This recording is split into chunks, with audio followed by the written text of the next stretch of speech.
Mes chers abonnés, bonjour. Aujourd'hui, la vidéo est différente de ce que je vous propose d'habitude sur Bibliojuriste et Savoir.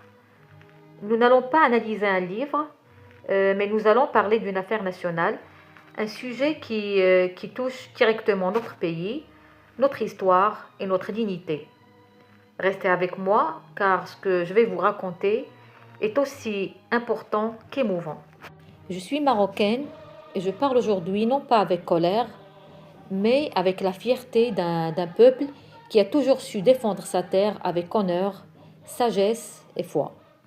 On dit souvent, l'histoire est écrite par les vainqueurs, mais au Maroc, l'histoire s'écrit par la légitimité, une légitimité millénaire forgée dans le sable, la foi et le courage. On va parler alors d'un Maroc, un empire avant les frontières. Bien avant que beaucoup de pays modernes n'existent, le Maroc était déjà un empire respecté, un royaume souverain qui s'étendait de la Méditerranée au fleuve Sénégal. Ses sultans gouvernaient, commerçaient, enseignaient et protégeaient. Marrakech, Fès, Tafilel, Sijil Messa, ces noms ne sont pas de simples villes, ce sont les témoins d'une histoire qui ne s'est jamais effacée. Quand d'autres nations se formaient à travers des guerres ou des décrets coloniaux, le Maroc, lui, existait depuis des siècles. C'est ce qu'on appelle la continuité historique et politique, un droit que nul ne peut contester. Et c'est pour cela que le Sahara n'est pas un territoire disputé, mais une terre retrouvée. Oui, le Sahara n'a jamais été une terre sans maître. Les tribus sahraouis ont toujours prêté allégeance aux souverains marocains. Les archives, les traités, les écrits des voyageurs européens l'attestent. Même la Cour internationale de justice en 1975 a reconnu les liens juridiques et historiques entre le Sahara et le Maroc. Et lorsque le roi Hassan II lança la Marche verte, ce n'était pas une conquête, c'était un retour à la maison. 350 000 Marocains, le Coran dans une main, le drapeau dans l'autre, marchant pacifiquement pour réaffirmer ce que l'histoire savait déjà. Le Sahara est marocain. Malheureusement, au lendemain de l'indépendance, certains régimes voisins, prisonniers de leur complexe envers le Maroc, ont cherché à déstabiliser son unité. L'Algérie en particulier, fraîchement sortie du colonialisme, a préféré créer le conflit plutôt que la coopération. Au lieu de construire le Maghreb des peuples, elle a choisi de fabriquer un mouvement artificiel, le Polisario.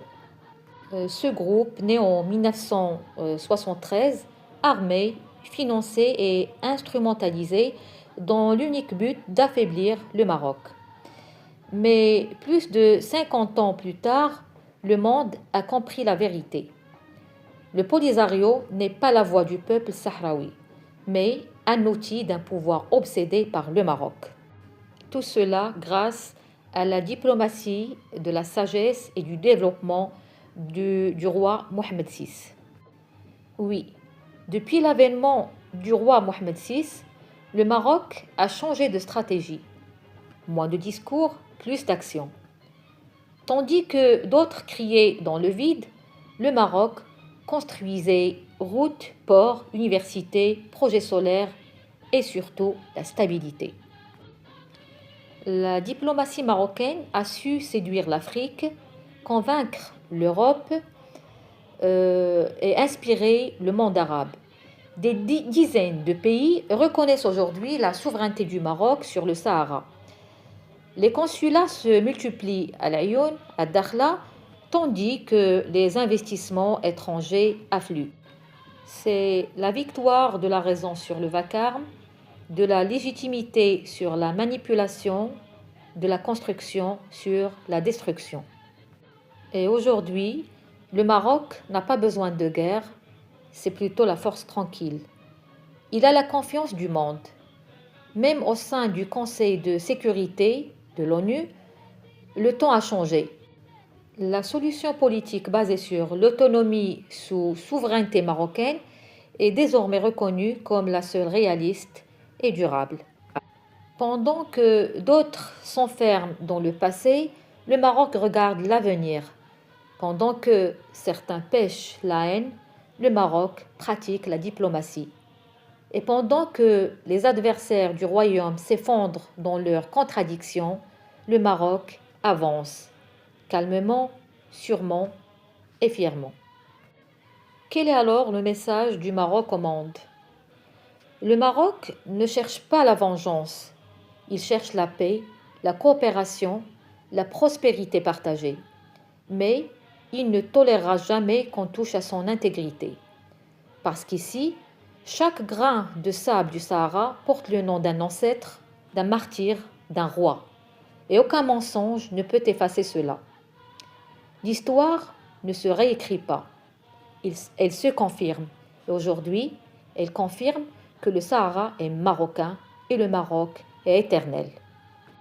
Voilà, je suis marocaine, fille d'un pays ancien et d'un roi sage. Et tant qu'il y aura un souffle dans mon cœur, je dirai haut et fort, ici commence le Maroc et ici demeure la dignité. Merci d'être resté jusqu'à la fin.